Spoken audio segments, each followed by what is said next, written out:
श्री श्री राधा रमणो जयति भज निताई गौर राधे श्याम जप हरे राम चरित सुधा श्री श्रीमद राधा रमण चरण दास देव बाबा जी महाशय बड़े बाबा का जीवन चरित्र मूल बंगला संपादक प्रकाशक श्री रामदास बाबा जी। रस कीर्तन श्रवण।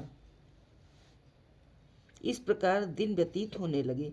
यद्यपि बाबा जी महाशय के श्री गुरुदेव आश्रम में उपस्थित न थे, उनके प्रतिनिधि स्वरूप श्री गौर मोहनदास कर्ता बाबा जी महाशय की उपस्थिति के कारण उन्हें किसी प्रकार की असुविधा का बोध नहीं होता था। आश्रम की सेवा का भार उन्हीं पर था। बाबा जी महाशय के गुरु भाई महात्मा माधवदास बाबा जी महाशय ने मधुकरी व्रति का अवलंबन कर रखा था और वे नित्य मधुकरी कर लाते। एक दिन प्रातःकाल बाबा जी महाशय भक्तों के साथ आश्रम में बैठे नाना रूप तत्व कथा आलोचना कर रहे थे। उसी समय गेरुआ वस्त्रधारी बड़े बड़े बालों वाले एक युवक ने आकर उन्हें दंडवत प्रणाम किया। उन्होंने भी झट प्रति प्रणाम का उसे पास बिठाया। माधवदास बाबा जी महाशय बोले, ये युवक यशोहर जिले के अंतर्गत बेलबियायना ग्राम का है। इस समय माँ और अन्य अनेक आत्मीय जनों के साथ श्रीधाम वृंदावन के हेतु यहाँ आया है।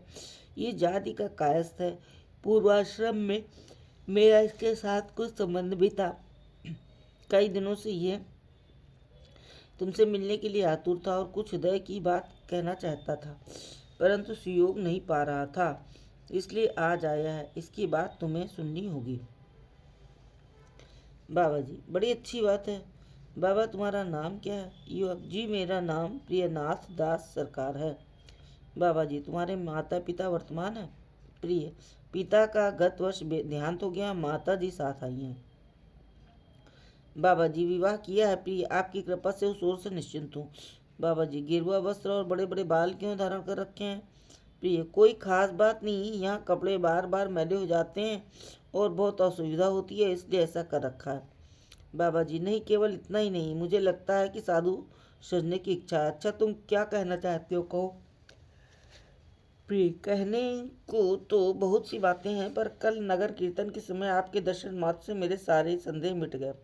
मैंने एक अपूर्व करुणा का अनुभव किया। ऐसा लगा कि किसी ने बलपूर्वक मुझे संकीर्तन की ओर आकर्षित किया। जैसे ही मैं कीर्तन के निकट पहुंचा, मैंने देखा कि एक अपूर्व ज्योतिर्मय पुरुष अपनी आजानुलंबी भुजाओं को ऊपर उठा प्रेमाद भाव से और करुण नेत्रों से मानो मेरे समान पतित और पाखंडी जीवों को संबोधन कर कह रहे हैं, हे दुर्बल जीव, अब भय न कर। एक बार गौर गौर कह, मैं तेरे जन्म जन्मांतर के अशेष पापों का बोझ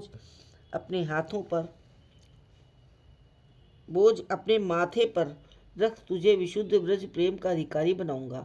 मैं क्या कहूँ। साथ ही मन में विचार आया कि यही मुझे भवसागर से पार करने वाले मेरे अभीष्ट देव हैं, परंतु यदि ये मेरे मन का भाव जान अयाचित भाव से मेरे ऊपर कृपा करे तो मैं समझूं कि ये अंतर्यामी पतित पावन प्रभु हैं। ये विचार कर ही रहा था कि आप मुझे आलिंगन कर संकीर्तन के मध्य में ले गए, इसलिए मेरा संदेह जाता रहा। पर एक जिज्ञासा है। बाबा जी, हाँ कहो, हृदय खोलकर कहो। प्रिय, हमारे कुल गुरु की वंशावली का एक प्रकार से अभाव है, पर वे हमें एक व्यक्ति के सुपुर्द कर गए हैं जो हम सबको मंत्र देते हैं। हमारे माता पिता कोई भी उनसे कृष्ण मंत्र ग्रहण करना चाहता है तो उसे दे देते हैं। जो व्यक्ति स्वयं किसी मंत्र से दीक्षित नहीं, उसे क्या वो मंत्र लिया जा सकता है? बाबा जी, इसका सिद्धांत बड़ा कठिन है, क्योंकि गुरु तत्व तो बहुत निगूढ़ तत्व है। किसे गुरु करना चाहिए एकमात्र प्रभु ही जानते हैं, इसलिए इस प्रकार की जिज्ञासा मुझसे न करना ही उचित है। फिर मैं और कुछ नहीं चाहता, केवल ये जानना चाहता हूँ कि यदि गुरु रूप में एक बार किसी को स्वीकार कर लूँ और उसके चरणों में भक्ति न कर सकूँ, या उनकी किसी प्रकार अवज्ञा हो जाए और उनसे मंत्रादि ग्रहण करने के लिए हृदय में अनुताप हो, तो क्या अपराध न होगा? बाबा जी, अवश्य होगा। गुरु के प्रति अवज्ञा करना तो बहुत बड़ी बात है, उनमें मनुष्य बुद्धि करना ही अपराध है। महाजनों ने कहा है, गुरु के मनुष्य ज्ञान न कर कखन, गुरु निंदा कभू करने न कर श्रवण, गुरु निंदु केर मुख कभू न हेरिबे, जता है गुरु निंदा तथा न जाइबे, गुरुर विक्रिया यदि देखा कखन, तथापि अवज्ञा न ही कर कदाचन। मेरे विचार से गुरु करके अपराध संचय करने की अपेक्षा गुरु न करना ही अच्छा है। पीछे इस प्रकार का अनर्थ न हो इसी भय से पूर्व आचार्यगणों ने गुरु के घर 12 वर्ष रहकर गुरु शिष्य की मानसिक अवस्था के अनुसार दीक्षित होने की व्यवस्था की थी। यदि ये संभव न हो तो कम से कम 1 वर्ष अवश्य गुरु के साथ रह लेने के पश्चात दीक्षा लेनी चाहिए। प्रिय, ये भी सुना है कि गोस्वामी गणों ने असंप्रदायों गुरु करने का निषेध किया है। बाबा जी, हाँ, शास्त्रों में ऐसी बात नहीं है। ये नहीं कहा जा सकता। शास्त्रों में ये स्पष्ट लिखा है कि असंप्रदायी या अवैष्णव गुरु नहीं करना चाहिए। पर कौन वैष्णव है और कौन अवैष्णव, ये केवल बाहरी वेशभूषा के से समझ लेना ठीक नहीं। प्रिय, वैष्णव गुरु का आदेश प्राप्त कर उनसे तुरंत दीक्षा लेने में ही कोई दोष है? बाबा जी, यदि वे प्रसन्न मन से आदेश करें तब कोई दोष नहीं। तब तो उनके दर्शन मात्र से उनमें गुरु बुद्धि करना और उनकी प्राप्य वस्तु उन्हें देना सभी प्रकार से हमारा कर्तव्य है। इस बार प्रियनाथ के मन की बात हुई और उसने प्रसन्न होकर पूछा, अच्छा, तो मंत्र लेने के लिए मुझे क्या करना चाहिए? बाबा जी, मंत्र लेना और देना तो निताई चांद जाने, पर तुम्हें ये अभिमान का वेश तो अवश्य त्याग देना चाहिए। अभी जाकर मस्तक मुंडन कराओ और शुभ्र वस्त्र धारण करो।